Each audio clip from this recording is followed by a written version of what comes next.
cold? Huh? You feel cold? No, so it's not too cold. Well, the coffee, mate. Is that you? Possibly. Let's sit my ass down. Tell you what, set this bad boy up.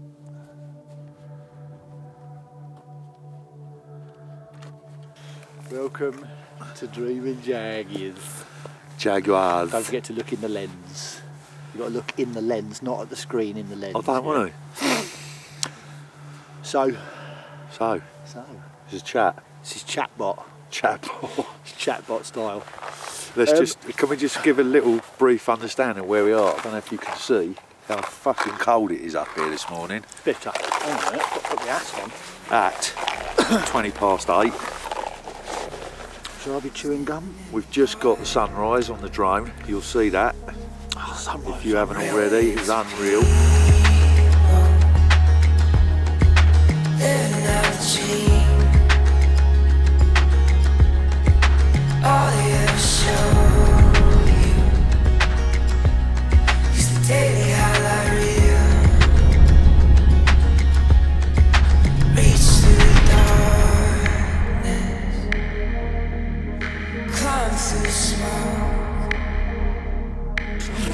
We are a place called Sisbury Ring in West Sussex, England, which is an old hilltop fort.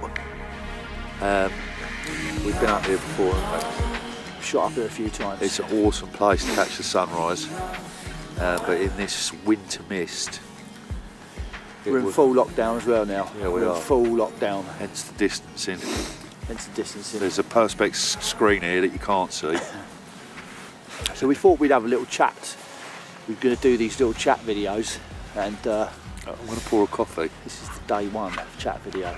It is, isn't it? And I would like to address the Netflix series that I started to watch last night, Oh, the NDE. called Surviving Death. I ain't seen that yet. And if you haven't seen it, make sure you go and have a look, because it's quality, especially if you're into psychedelics. Because what I noticed, so the start of the programme, in fact the first episode is all about NDEs, and then it goes into mediums and reincarnation, so on and so forth. But the NDE stuff, there are some high profile cases in there of people that have had NDEs that probably a few people have heard about, because they're kind of, one's a neuroscientist, one's a spinal surgeon, Yeah. and they describe their experience, and it absolutely blew me away, mate. Because it's very similar to the Mate, Deems. it is a DMT experience. So there's a couple It of... is, and what they say, because normally, right, what you normally get on like an NDE video is like, you know, I went into the tunnel and it's a very... I saw the light. I saw the light, whereas these people actually try and describe what that is, yeah? Yeah. And basically they are pulled from their body, right, at hyper speed. Right. Is there a vibration? Vibration, yeah. Pulled Okay. from their body at hyper speed. Vibration, universe shakes apart into swirling colours that they've never seen, moving, morphing, shaping. Then it kind of forms a tunnel. And this one, the spinal surgeon, she kind of describes this moving. She's looking at around, and everything's morphing and twisting, geometric, right? And then she goes through into this tunnel of geometry, and then she comes into a domed building, right? And in the domed building, she's looking at the walls of the domed building, and they're all fucking morphing and twisting and just colour, super colour. And then she gets greeted by these entities, and she says, I don't know what to call them angels, call them beings of light, whatever they are, but they were like religious, mystical, you know, higher intelligence. And they said, come with us. And they took her out of this domed building into like a field of sort of flowers that are colours that are just like she's never seen. A bit like the AO. Bit like the AO. And And then basically she said, they said you need to have a look at your body. And she basically, what had happened to her, she's kayaking. Okay. She's gone off this waterfall, and her kayak's gone in and got speared between two rocks. Right. And the waterfall, the weight of the water is crushing her chest against the kayak, yeah? Yeah. And obviously all of her kayaking buddies can't get to her because they can't get into the waterfall because it's just the pounding water. So Yeah, she was Trapped. dead. She had no oxygen for 40 minutes. Leave it out. No. Was it ice cold water? Fucking ice cold water. Yeah, so that probably helped, like, protect her a bit. Yeah, she had no oxygen in her brain for 40 minutes. So there's that. So that's that, right? Yeah, all right. And then basically you get two or three others that are kind of telling their story, and it is almost identical. Apart from the place they went. So they had the same kind of experience. Colours, geometry. Breakthrough. And then in a propelled through to a different place. Different dimension. Not a dome, but there were entities. Some of them were like dead parents and shit like that. But it just struck me that that's interesting. If you're gonna, when you have a DMT experience, I've always likened it to. I've always thought intrinsically that it's the dying process. Well, we were discussing that last year, and there were podcasts we were listening to where people were already likening that to the DMT experience or a psychedelic experience. But there's also there was some research. So dimethyltryptamine is supposed to be a neuroprotector, isn't it? Yeah. So there's one or two things that could happen, right? Which we still not 100% sure on our search for the truth, right, of consciousness. When you die, you either go to another place, yeah, and that's it, and that's what all this, the whole, religions and all that are built upon. Or when you do DMT or when you do some sort of psychedelic, you either travel to another place, yeah, you connect with the one, or your brain's just having some sort of effect, yeah. He's coming over. He's all right. Yeah, it'll be fine. No, he's after your coffee. Oh, is it? Saw you. He's coming. He's coming Hello, to be buddy. on camera. Come and say hello. Now, what's this? He's after food. You're right. He associates people sitting down in the field with. I'm not surprised. Picnics. I've got chocolate, but that's not good for dogs. I haven't got anything for you, buddy. There. See ya. Yeah. So all right. So what we're saying is when you have that experience, right? Big sniff there. Yeah. Sorry. All right. Cut that out. No, not that. Anyway, so the experience. So you do a psychedelic, you wind up in this place. They're very similar, but there is research that is. I don't know if it's proven yet or whether there's any papers written on it. I've not seen them myself. Which is basically saying that dimethyltryptamine, which is in the body, is a neuroprotector. So you've got to look at it from a scientific perspective, right? If we're saying they're a very similar episode, and dimethyltryptamine is pumped into the brain on death, then that experience is because of dimethyltryptamine. Yeah. And that's why it's very similar. Yeah. But there's two factors though in there, right? So you could say, well, okay, she is, what's happening is that DMT is pumped into the brain on when the body's close to death to protect the brain cells, right? Yeah. And you could say, yeah, I get that. And so therefore she's just having this experience due to the drug being pumped into her brain. But why would the brain? No, not the brain. Why would the experience be engineered that way so that you meet dead relatives or see higher intelligent beings and go into, why isn't it just black? Why isn't the experience just black? Do you know what I'm saying? Yeah. So for me, the correlation, the important factor to think about is that yes, there's a very real possibility that the brain is just being pumped with all sorts of chemicals to protect the cells. Yeah. Right. But that wouldn't, unless it's just a coincidence, that experience doesn't need to be a mystical experience. Why is it a mystical experience? So for me, it's like, and I've got this thing about perception. Like, we kind of we tune into our reality now. Like it's like a magnifying glass, yeah. Fucking focusing ring on a camera. We're focused into this reality. Yeah.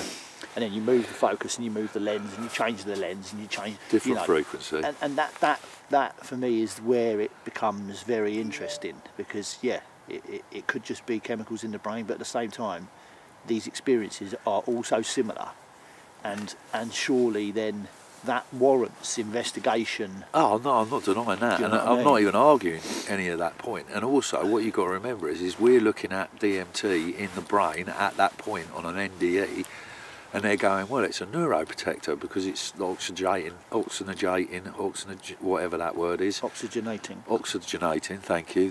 The cells, right? It's keeping the brain alive, but actually, perhaps that's not what its purpose is. That's just an offset. Yeah. And you get the brain gets the massive dose of DMT, not to protect it, but actually to take you to the next place. Mm. So I'm not arguing that, and that's something that definitely needs to be looked into, because, but there's similarities other than that, like with astral projection. Yeah. So there's a similarity there, isn't there? They're saying that when people astrally project, they have a very similar experience. Yeah. Except there's been some documented papers saying that people can remote view and stuff like that. Got another dog coming over for food. But yeah, I mean, that's interesting, mate, isn't it? It's very interesting. Why would you... But even, so that kind of... without being too scientific about the situation, that's kind of proof that DMT and dying are a similar thing, because those if you sat someone down who just had a psychedelic breakthrough DMT session, they would be saying exactly the same thing. Their experience would be very, very similar. What proof? What do you mean that's proof? It's not, as I say, it's not scientific proof, but if you look at the two on paper, you would say, well, actually, if you said to someone, right, one of these is dying and the other one is a DMT experience. Yeah, if you mapped it out on an MRI or something. No, just two videos of two people speaking. Right. Right, one's dying, one's DMT. Which one's which? Okay. I don't think you'd be able to tell the difference. No. If you just spoke about the experience, yeah, that's fine. Anyway, so that's that. It's very interesting. Go check it out. Surviving Death on Netflix. Hang on a minute. What was that? Before we get on to that, we'll move on to something else. What was that? Flatliners. Flatliners. Yeah. So that's the only way to really try and. Well, let's not encourage people to try and die. Why not? Let's let the extended state DMT research work that one out.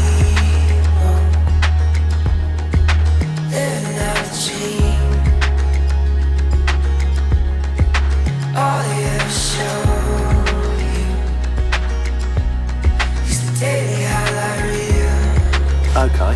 Alright. So what about if we're on to that subject? You said that you've watched them all. What about the clairvoyance? I haven't watched them. You ain't got onto I've watched NDEs. I've started to get into mediums. I'm not a big fan of mediums. I used to be. I'm not a big fan of mediums. No disrespect to anyone out there who thinks they're clairvoyant and they can talk to the dead. But I think it's probably maybe possible, but I just don't like mediums in general. I think that it's so easy. Well, Darren Brown is a very good example of someone who can manipulate and understand. Yeah. And I mean, you've got the perfect storm, haven't you? You've got people on one hand who have lost a relative, who are desperate to find links and correlations between information. Yeah. Everybody knows a John, everybody knows a Dave. Pretty much. If you're a bloke in your 40s or 50s, there's a good chance your mum and dad are dead. Yeah. Right? Someone's on the blower. Mediums. Yeah, so I don't know about mediums. I think it's possible, but I think it's easy to falsify. It's easy to blag, isn't it? So, does that mean that all mediums are false? No. No. Because if you look at what we're talking about and like tuning into different frequencies, if you are predispositioned to be able to pick up on different frequencies, then you can't actually say that stuff ain't real. No, I don't think that it isn't real. I'm just not sure I like mediums. I've not seen one that's Fluke. It's fluke, isn't it? fluke. I've not seen one that's convinced me. We're rambling a bit, aren't we? I don't know. I thought we were gonna have a discussion on many different topics. I didn't realise you were in such a rush to get home. No, I'm not. What else do you want to talk about, mate? Well, I was going to get into the fringe stuff. The thing is, the video can't be too long, can it? I don't know. You got to have some proper content on there. Yeah, it can't be like an hour though. Why not? I suppose. Well, you ain't got the All right, time, well that was have my topic. Let's have a topic from you. So, go to Surviving Death on Netflix. It's very good, and you'll understand what we're talking about with regards to these experiences. So check it out. Surviving Death. Plug for Netflix. There you go, Netflix. Give us a deal. Yeah, or anyone who can provide me with some decent walking clothes to be sat out in this weather. That would be nice. If Right, we can go get, on then, mate. if we can get some sort of sponsorship from what's that? Rab? They'll do. Yeah, they will do. They'll do. Round Lovely. this way. Trousers, shoes, coats, hats, gloves, you name it. Well, I don't know. I was just going to expand on the NDE Go on then. and the whole lot. You know. Go. We're shooting a video with Jade Shaw, Astral Traveller. Yeah. So check her out on Instagram, Jade Shaw Astral Traveller. We're shooting a video with her in February. She will probably be able to enlighten us more on the specifics of the out-of-body experience. Well, there's a combination in there of, you've got an NDE, which is something like somebody actually has an accident and they wind up and going through this experience. And you've got astral travel. OBE. Out of body. Yeah. So the OBE, where people are training themselves to do this stuff. Yeah. And then you've got, it all seems to tie in. It's like meditating, and then the frequencies you can listen to on the YouTube stuff. And I've spoke about this before, where you can do beats. and you can do lucid dreaming. Yeah. Have you tried that yet? No. See, I need to try a lot more natural stuff. I'd have laughed at that. So I was listening to a podcast the other day. It was Mike and Maurice I was listening to, and Mike said that he'd like to meet someone who had taken up meditation after they'd done psychedelics. All right. He said there's not many people, Yeah. and I did. Yeah. So I did take up proper meditation. I mean, I did it. Started 8 years ago, but not in the proper way. But then there was a point where I was going to bed every night, putting on my meditation music, and just drifting off to that. And I think there's a subliminal thing that started coming through. So I wasn't deliberately trying to meditate, but I was definitely working on my breathing, listening to this music. And then I came across the binary beats. Yeah. The Monroe, I think. Binaural beats. So you've got the Monroe Institute, which trains people to do that stuff. Right. Through the I think it's through the music. You listen to and it's the different frequencies, and when you listen to these different frequencies, so I just naturally I would go to bed at night, put the meditation music on, so I deal with my breathing, and then I would drift off nicely. And then I started to notice when I put the other stuff on, like the binary beats, your different frequencies, that you could get, that my dreams became more fluid. Right. And then I actually found stuff that says lucid dreaming, and it doesn't always work, but there have there are times when I put it on, even like I go on and I just go, I listened to that one the other night, like 9 hours of fucking lucid dreaming, frequency stuff, put it on, and I can literally go to sleep, pop into a dream, know I'm dreaming, and then, because I ain't been looking after myself with the diabetes, sometimes I'm up 5 times a night having to go for a wee, Right. I'll literally wake up, go to the toilet, wee, get back into bed, go straight down to sleep, and literally go straight back into the dream that I was having. Nice. You know what I mean? And go, right, I'm awake, shit, am I going to go back into that dream? I put my head down, bang, I'm gone, and I'm back in there, wherever it is. Really?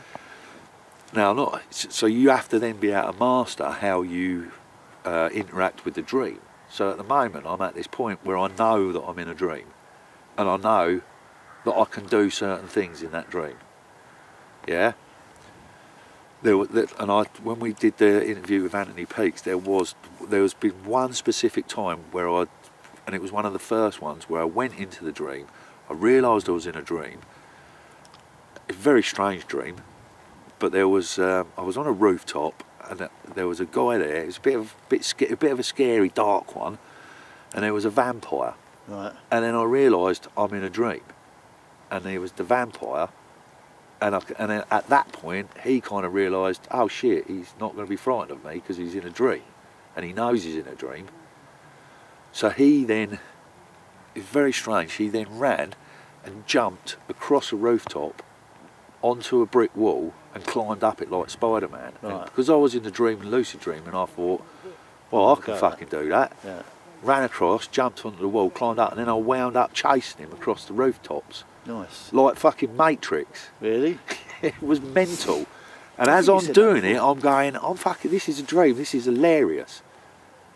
That's mental, isn't it? It was, you know what I mean? It's like I was aware it was a dream, I was aware I could do this stuff, but I still wasn't able to drive that dream into the direction I wanted it to go. Yeah. So like Inception style. Yeah. Totally change everything. Totally change everything. I wasn't able to do that, but I was definitely able to react to the situation in a way that I wanted to, rather than like in a, you know, when you when you were a kid, you used to have them dreams and it would be the bully or the monster, and you'd go to punch it and the punch would be like, Yeah. or you'd go to run and you'd be like running through sludge, you couldn't run. Yeah. None of that. Loads of You times. could just Trying to run. really slow. Yeah. Whereas that kind of effect would not have happened in that instant. You know what I mean? If I went to punch the guy or the vampire in the dream, I would have punched him. Yeah, right. There would have been no slow reaction, and I think actually at the time I was doing a lot of thrashing in the bed as well, which didn't help. So this is like, obviously what... Morning. This is like what Gallimore talks about, isn't it? With obviously building reality. The brain builds its reality. Yeah. So obviously all the time when we're sitting here now, We're constructing this reality through the information that our brain's receiving, and we build and we render this reality. So then maybe with the dream state, you know, and obviously the DMT state, you're doing the same thing, but your brain is familiar with. That's why it's so easy to construct, is what he says. And how is it so? You shouldn't be able to construct that reality if you weren't already familiar with that reality. So in the dream state, the lucid dream state, maybe you've gone a level up in your ability to construct that reality to the point where you can manipulate that reality. Manipulate my behaviours in the reality, not the actual dream. I'm not capable of manipulating the actual Like dream. Inception, right the fold up. It'd be nice to get to there, and to be fair, I mean, it's not something I do regularly in a way that I go to bed every night and think, I want to have a lucid dream, I want to have a lucid dream. It's just something I put it on, and then maybe I should start writing that shit down, because there's been more of it recently as well. Yeah. I think especially like the last week where I've not been drinking so much. No. I think that helps. You go to bed and you hit REM quicker. Yeah. So I wonder where this is going to go this year. Well, I mean, like I say, trip reports, mate. The next video Needs to be a trip. It's going to be a trip report. So, should we wrap it there? Because I'm getting cold. Yeah. Yeah. Okay. Don't forget to like and subscribe to the channel, because you know, we're growing. We want it to grow faster. So please do not forget, if you watch the video and you like it, please hit the like button. Please hit subscribe. And Justin, do you want to do the outro for us? What is your outro? See you later.